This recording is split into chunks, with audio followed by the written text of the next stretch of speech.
Joel, good to have you with us. Let's begin by having you describe this magic formula that enables you to do so well in the stock market. And you actually wrote a book on it, The Little Book That Beats the Market. And this was several years ago, and you're still alive and you're still beating the market. So can you describe it for us, please?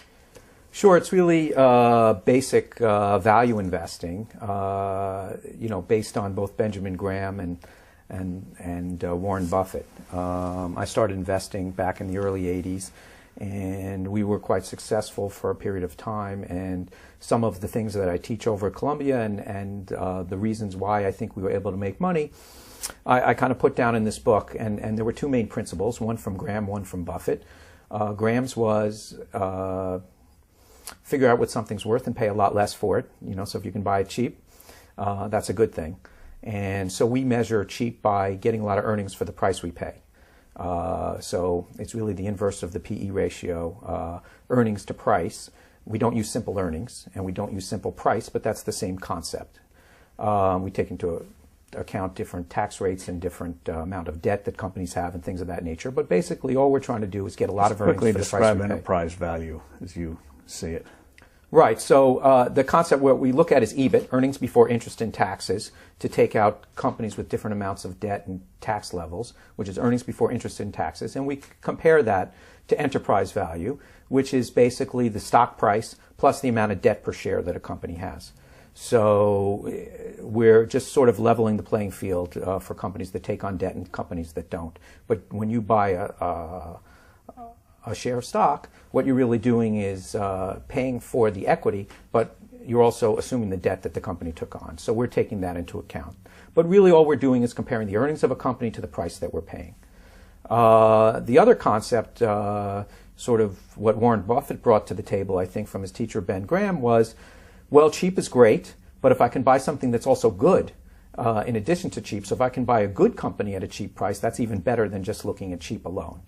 And so we use a concept which is return on tangible capital, really also learned from Buffett, which basically says a business to operate needs working capital and it needs fixed assets. And the question is, how well does a company turn that working capital and fixed assets into earnings?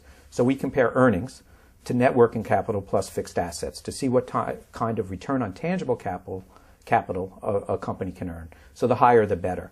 I gave an example in the book. I was actually trying to explain this concept to my son, and we were going to school one day, and the gum. Yes, and we saw one of his friends, and my son starts telling me the story that his friend goes to the candy store every morning, buys a few packs of gum. He pays 25 cents for a pack. There's 5 sticks of gum in a pack. And in school, since it's tough to get the gum, he can sell each stick for about 25 cents each. So he collects $1.25 for a pack that he paid a quarter for, and he earns $1 for each pack that he can sell in school. So he's making $3 to $5 a day, just selling gum in school. So I told my son, imagine that this kid, Jason, grows up, and he opens a gum store, and he calls it Jason's Gum Store. And each one of those gum stores costs $400,000 to open.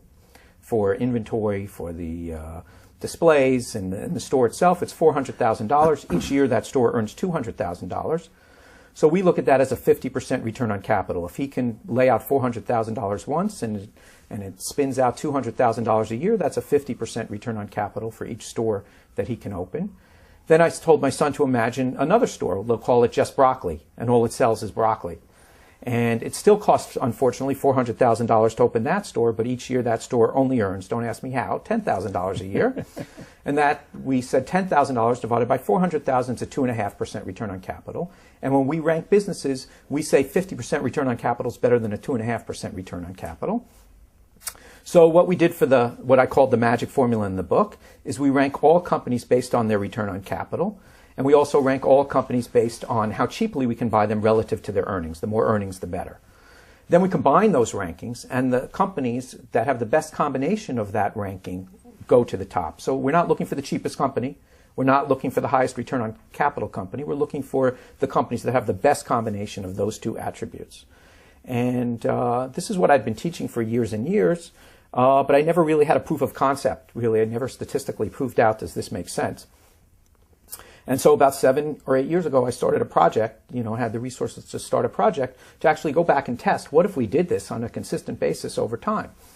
And the way it worked out was that you could basically, if you just bought the top stocks, and we're talking, top 1,000 stocks, you could basically double the returns of the S&P 500, just sticking with this formula over a long period of time.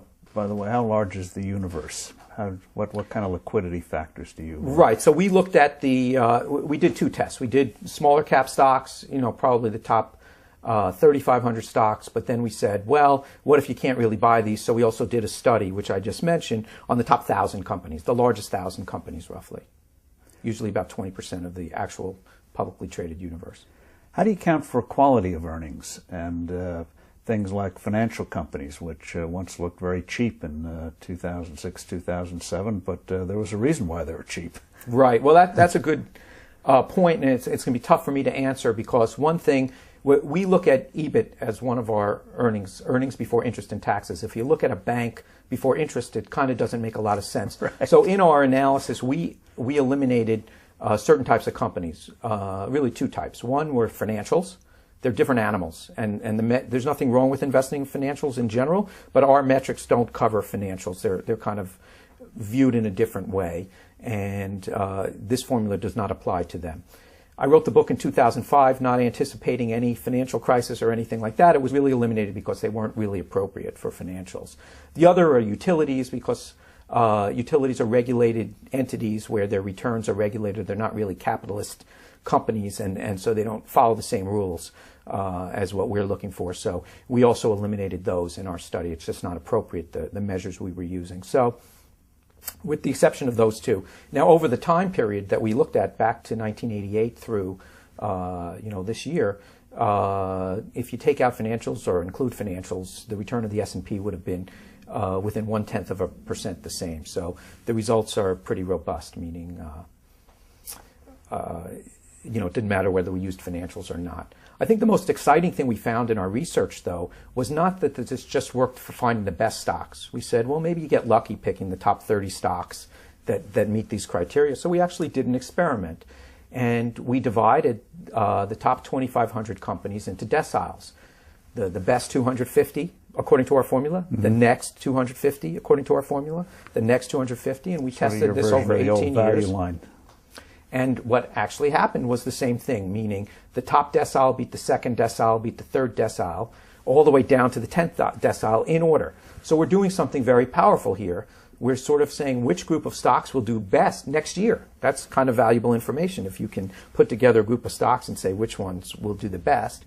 And this followed through no matter how large the companies we use. So it's very reproducible, for institutions or for a great many individuals. Obviously, individuals have an advantage because they can buy smaller stocks, but even institutions can take advantage of this. Now, you've had actual experience with this now? Well, yes. Well, 2 things. One, I wrote the book 5 years ago, so we actually did a test. And over the last, we set up a new test to update the book. Over the last 10 years, we opened a firm called Formula Investing because I got so many emails from people saying, thanks so much for writing a book, thanks so much for the formula, but can you just do this for me? So we got enough of those, and I teamed up with a gentleman named Blake Darcy, who founded DLJ Direct, and we put together a firm to make it easy for people to do this. And we did a study saying if you followed this principle on the largest 20% of stocks over the last 10 years, what would have happened? So the S&P was actually down over the last 10 years, ending September. If you had followed this strategy, you would have been up about 288%, according to our study, which is almost quadrupling your money during a period where the market was down.